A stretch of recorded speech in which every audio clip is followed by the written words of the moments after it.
Selamat pagi, selamat siang, selamat sore, dan selamat malam kepada Ibu Suryasari. Kami dari kelompok B ingin mempresentasikan final project kami dalam mata kuliah Information System Analysis and Design.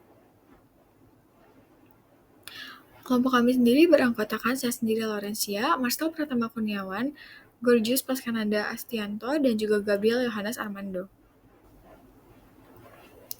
Oke, baik. Untuk latar belakang, Zapier sendiri merupakan aplikasi pertukaran barang untuk mengatasi ketidakcocokan dalam berbelanja, membantu pengguna menukar atau berdagang pakaian dan barang sejenis, dan aplikasi ini dirancang untuk meningkatkan kepuasan konsumen, mengurangi pemborosan barang, dan menciptakan lingkungan berbelanja online yang lebih berkelanjutan. Nah, Zapier sendiri memiliki keunggulan utama yaitu solusi inovatif yang dimana memberikan platform untuk menukar atau berdagang barang yang tidak sesuai dan memungkinkan pengguna menemukan barang yang lebih cocok. Lalu untuk kepuasan konsumen, ini untuk meningkatkan kepuasan dan pengalaman berbelanja online dengan memberikan solusi atas masalah ketidakcocokan barang. Lalu untuk dampak ketidakcocokan barang, ketidakcocokan barang ini merupakan salah satu masalah yang utama dalam berbelanja online, dan barang ini yang nggak sesuai ekspektasi dapat menyebabkan kekecewaan, frustasi, dan ulasan negatif terhadap platform belanja online. Jadi konsumen sendiri juga mengalami kerugian finansial karena sudah membeli barang yang tidak terpakai, dan pakaian atau juga barang nggak terpakai ini berpotensi untuk dibuang. Lalu dapat menambah jumlah sampah tekstil dan membebani lingkungan.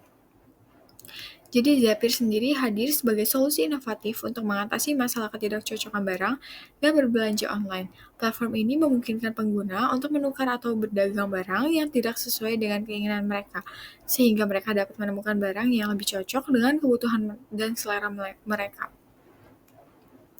Lalu Zapier juga bermanfaat bagi konsumen, platform belanja online, dan juga lingkungannya. Manfaat Zapier sendiri bagi konsumen yaitu memperoleh barang yang sesuai dengan keinginan dan kebutuhan mereka, menghindari pemborosan dan kerugian finansial akibat pembelian yang tidak tepat, lalu berkontribusi pada lingkungan yang lebih berkelanjutan. Untuk manfaatnya bagi platform belanja online, ini dapat meningkatkan kepuasan konsumen dan loyalitas terhadap platform, lalu dapat mengurangi ratir barang dan keluhan konsumen, lalu memperkuat citra platform sebagai perusahaan yang bertanggung jawab. Lalu manfaat bagi lingkungan, mengurangi pemborosan tekstil dan sampah tekstil, mendorong konsumsi yang lebih bertanggung jawab dan berkelanjutan, serta melestarikan sumber daya alam dan mengurangi emisi karbon.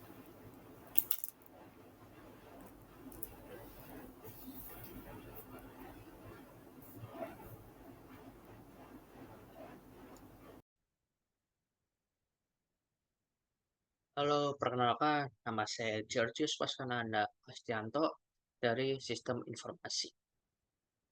Sekarang saya akan menjelaskan use case diagram dari kelompok kami. Yang pertama terdapat fitur lihat produk atau kata lain view produk.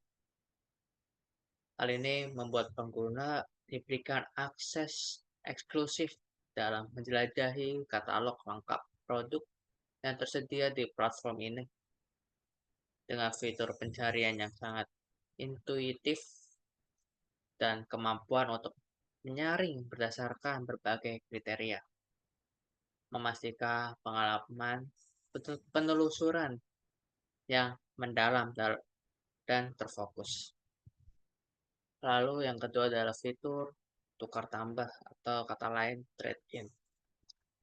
Hal ini memungkinkan pengguna untuk menukar barang lama yang mereka miliki dengan mendapatkan potongan harga yang signifikan saat membeli produk baru dari platform ini, menciptakan kesempatan bagi mereka untuk mengupgrade barang mereka dengan lebih terjangkau, sembari memberikan kontribusi positif pada lingkungan melalui praktek perdagangan yang berkelanjutan.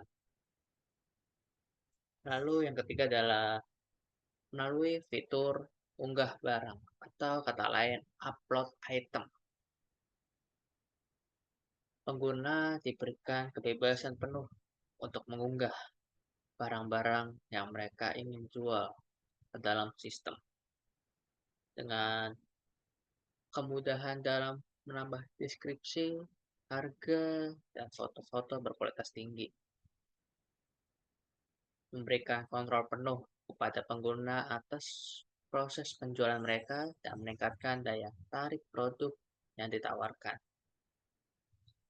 Lalu yang terakhir adalah verifikasi barang atau kata lainnya verification item. Ini memiliki sistem yang mampu untuk melakukan verifikasi otomatis terhadap barang yang diunggah pengguna, khususnya dalam kasus trade-in, untuk memastikan keaslian, kondisi, dan nilai pasar yang tepat. Hal ini memberikan jaminan tambahan bagi pengguna terkait transaksi yang mereka lakukan.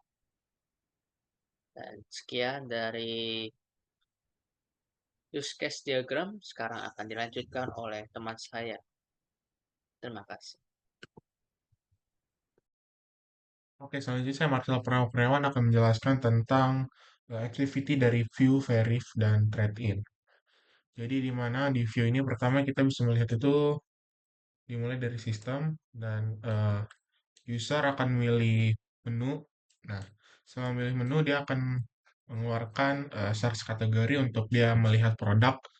Lalu setelah dia memilih produk apa, dia akan melakukan trade-in proses. Nah, di mana setelah itu terjadi decision.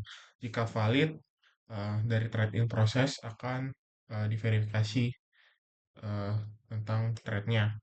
Terus kalau dari decision itu invalid, dia akan kembali ke trade-in proses lagi.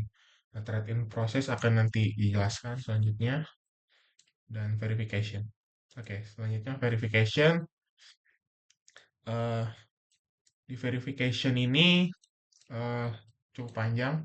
Jadi yang pertama itu ada item request verif, di mana user itu sudah mengirimkan barang yang ingin dia trade atau diupload. Nah, terus admin itu bakal melihat request yang sudah dikirim. Nanti juga terjadi eh, decision, di mana ada dua, yaitu invalid dan valid. Nah, kalau dari adminnya dia invalid, dia akan cancel request user. Nah, lalu user harus meminta request lagi. Nah, kalau valid itu eh, admin akan menerima itemnya, lalu akan diupload ke view product. Nah, di view product tadi kita udah melihat sistemnya di mana dia harus melihat, nanti memilih dari user. Lalu ada trade-in proses. Selanjutnya itu ada saat trade-in proses ini ada decision, yaitu dia itu ada masalah atau enggak. Kalau dia nggak ada masalah, dia akan melanjutkan proses lalu sampai selesai. Nah, tapi kalau dia ada eh, apa namanya ada masalah, eh, dia akan menanyakan atau minta dari admin untuk menanyakan masalahnya. Nah, setelah itu admin akan melakukan decision, yaitu problem solving, itu dia akan sukses atau enggak dari masalahnya. Masalah apa yang terjadi. Jadi kalau sukses dia akan lanjutin proses, kalau dia unsukses dia akan eh, balik lagi ke bagian awal. Oke, selanjutnya itu trade in process. Nah, di trade in process ini pertama itu user itu melihat produk, terus dia milih produk apa yang mau di trade sama dia. Lalu selanjutnya dia harus mengupload item dulu, item apa yang harus dia eh, mau upload gitu. Lalu setelah dia upload item yang ada activity lain di diagramnya, dia akan mendapatkan akses untuk trade-in. Nah, selanjutnya dia memakai trade-innya dan terjadi decision di mana apakah penggunaan trade-innya ini berhasil atau enggak, diverifikasi atau enggak. Kalau nggak diverifikasi, dia akan balik lagi ke select item to trade. Nah, habis itu kalau berhasil dia akan got receive on number trade. Nah, selanjutnya itu Dia akan menunggu itemnya itu dikirim setelah ini karena pengirimnya itu berasal dari user lain. Lalu setelah itu itemnya sudah dipegang di tangannya. Setelah itu eh, selesai.